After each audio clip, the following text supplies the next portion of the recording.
Hey, deserving listeners, Love is Blind, the reunion. Let's watch and see what happens. I'm curious.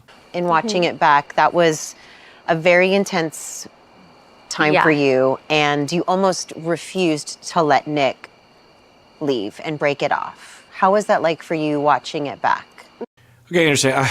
I haven't been reacting to a few story beats, but to rewind the clock a little bit, Annie was basically defending Nick to the vibe that Kate was saying.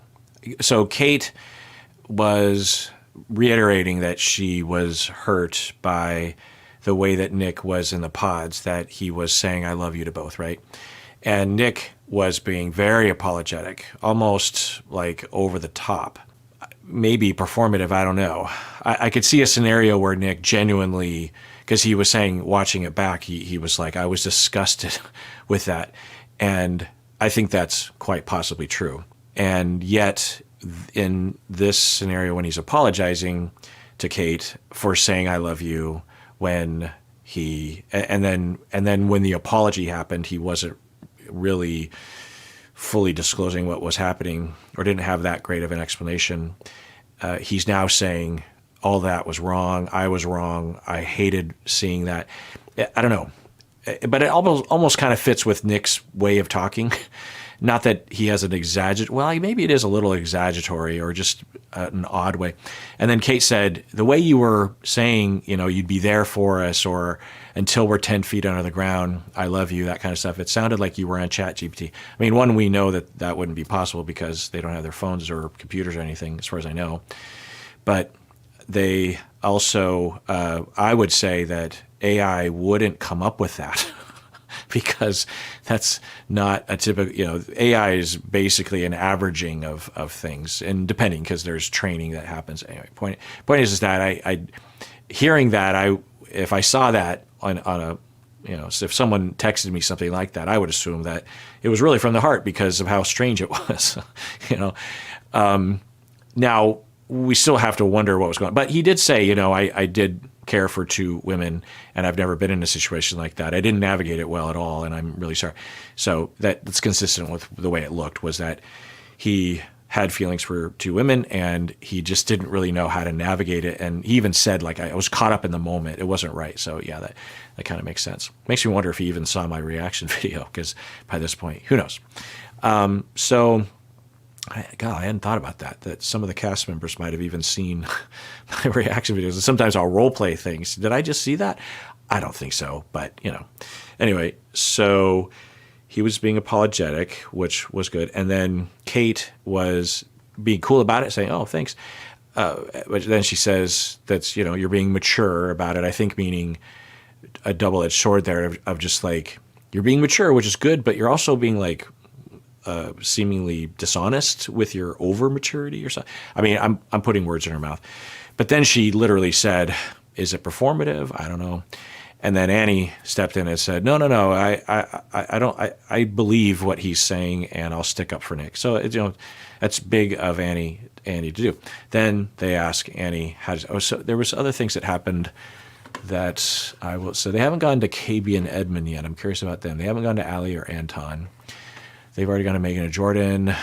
There was a bit more between Patrick and Casey and Madison that Joe apologized a lot to Madison, but Madison was like, I still haven't heard why he broke up with me, but at this point I'm moving on. And Madison talked about how she didn't appreciate the way Joe talked about her body on camera. And she mentioned that there's been a lot of talk about her body on social media, which you could argue is due to Joe talking on camera about what he was talking about. But I think that would have happened anyway because of our fucked up society.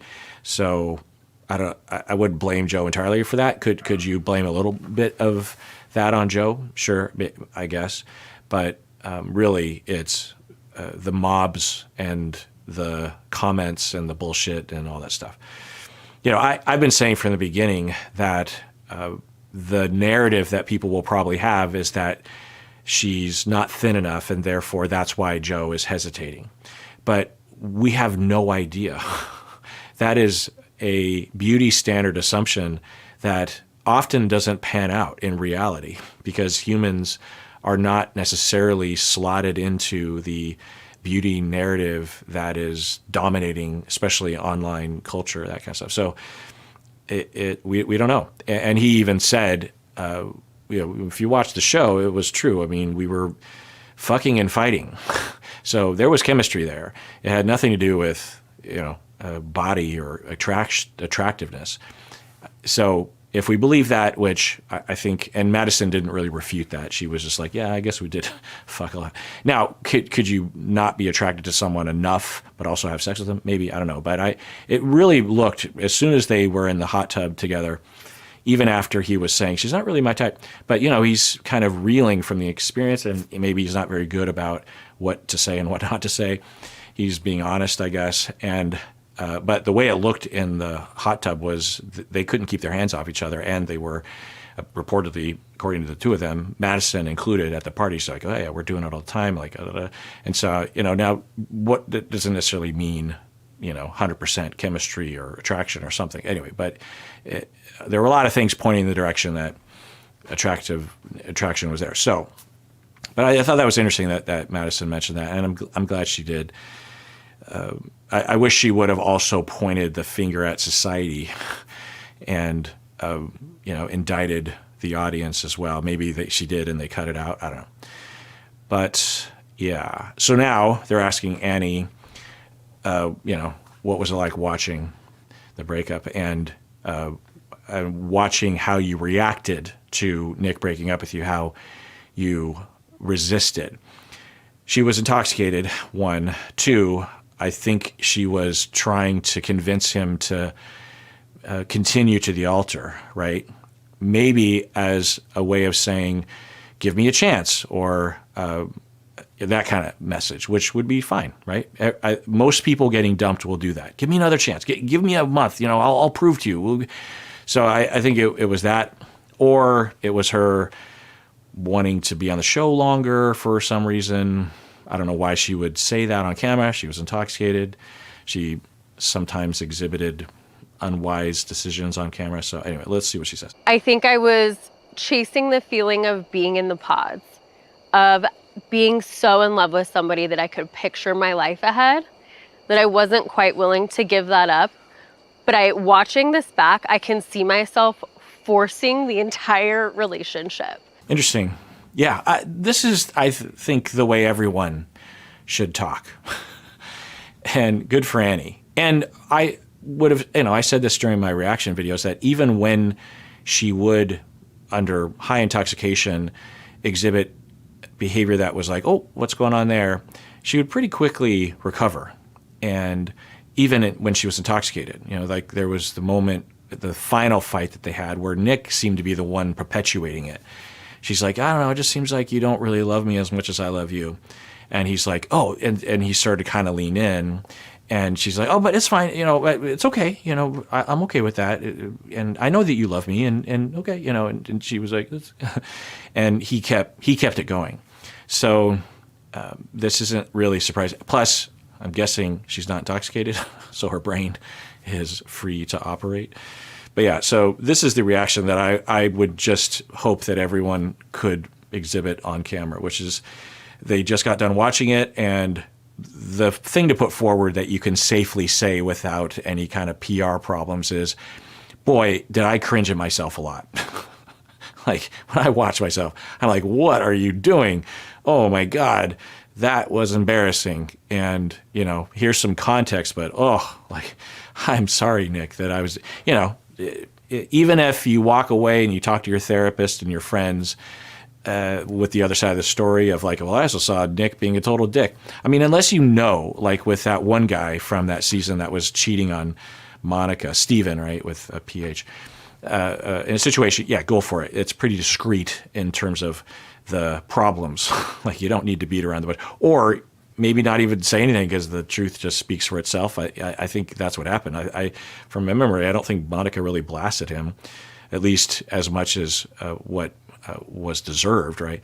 So anyway, so this is good to see Annie is doing this. I will say so far, there's been a fair amount of maturity. I would say Casey is outside of that category, but even Madison, she came with some ammo, and yet she didn't really drill down the way that we will see, and she allowed Joe to say his story and basically apologize, and Madison's like, okay, like we're not seeing the kind of, now maybe it's later on. We haven't seen Edmund and KB, but I don't know. I could see the two of them being pretty reasonable at the reunion as well. Allie and Anton, I could see them being pretty reasonable. So yeah, maybe we'll just see a lot of reasonable people, which would be a good thing for their sake in particular. I was willing to carry the burden up the mountain and make it work. And that's not the marriage I want. So knowing you felt that way in the moment when he was trying to end it, what do you think it was in you that wouldn't let it go? I think I just wanted to try a little bit more. Yeah, that's the way it looked. Yeah. She just wanted to try. So if any of us had a camera on us when we're being dumped by our fiance, for example, especially with a couple of drinks in us, but even without, I guarantee you there would be worse behavior than that. More cringe, embarrassing behavior. I mean, especially when it's seemingly kind of coming out of the blue like that. I mean, Annie shouldn't have been that surprised, but it's not like there was a buildup over years of like, yeah, maybe this. So, there was that. Plus, I hypothesized at the time that there's some kind of emptiness that she's trying to fill. The way she's talking now, it seems to not indicate that, because if that were the case, I think she would be more triggered after having watched the show, and because we'll see that like with Madison a couple seasons ago or last season, with the receipts, that she might have struggled with some relational traumas. She even talked about it a little bit, and watching the show and being on stage and having the people attack, because I'm sure Annie's been attacked. So it shows potentially that whatever hypotheses that I might have developed about Annie's vulnerabilities, it might not be as vulnerable. You know what I mean? Have that really possibly good and bad characteristic flaw where I know I can make something work, but this would have taken two people to make it work, and I couldn't do it by myself. You were texting, though, during that breakup. I was. So yeah, good for her. A model to follow, maybe. But now they're talking about texting, like with someone else? Yeah, I was texting my best friend, Haley. It was like a Thursday. We were trying on wedding. Right. I even paused it on it, and it looked like a friend or a family member, like her mom or something. And she was, because from the other side, it just kind of looked like she's like, whatever, you're breaking up with me. I'm going to go on my phone on Instagram. I didn't think that was the case, but I was worried that would be the narrative. But when they actually showed the screen, which I think was a good idea, it was like she was in the midst of having a supportive conversation with someone. She could have said that to Nick. I'm just like, can you hold on a second? I'm texting with my friend about what's happening right now. I'm just needing their support for a second. There's nothing wrong with that. We're friendly. I think some fans out there feel like you may have made a mistake in choosing Nick over Brendan. What would you say to those people who feel that way? I have gotten this message so many times. To be transparent. Yeah. I mean, that's not an attack on her. At least I would hope she would not receive it that way, that people would DM her or tag her and say, you should have picked Brendan. Just stop contacting these people. One, stop. Two, how would you know? And do you think you're helping?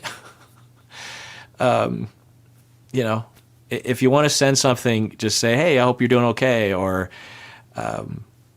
whatever negativity you're getting, I like you, and I relate to you, or whatever. Just don't say anything. I don't wish I chose Brendan. Nick, I want to shift back to you. We heard Joe and some others talking about you. Okay, so she's saying, I'm okay not having... thank you, mob, for what? Like, you have no idea what it was like to date these two men, and stop it with the Brendan stuff. I'm sorry, by the way. I'm sorry, man. Hey. I texted you back. I apologize too. you're And good, man. that was a crummy thing to do. Didn't look like, I didn't even like seeing myself say those things about you on there. I think Nick's got a really good heart, and that was just out of line. Okay.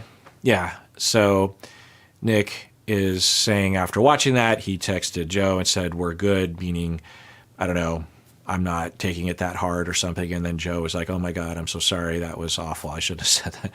So yeah, out of line. Okay. That I was dating Annie. So when Brendan was saying it might just not be working out, and I'm over there having a conversation with him, he's probably thinking, this asshole is like, playing me. And I had no idea. So, I mean, for Joe to have his boys back, I completely understand. And there's no bad blood there. Okay. Yeah. I mean, from my memory, there's more there. I mean, maybe it's the edit, and that's fine. But I think from my memory, Nick could address, at the very least, why he wasn't accounting for the possibility that someone was in the room that would be hurt. And when he finally did get engaged, and he comes back in the room, and there's 5 guys sitting around the table, and the first person he would see would be Brendan, and he's like, I'm engaged, blah, blah, blah. And he's like, oh, sorry, I didn't see you there. Well, maybe look before.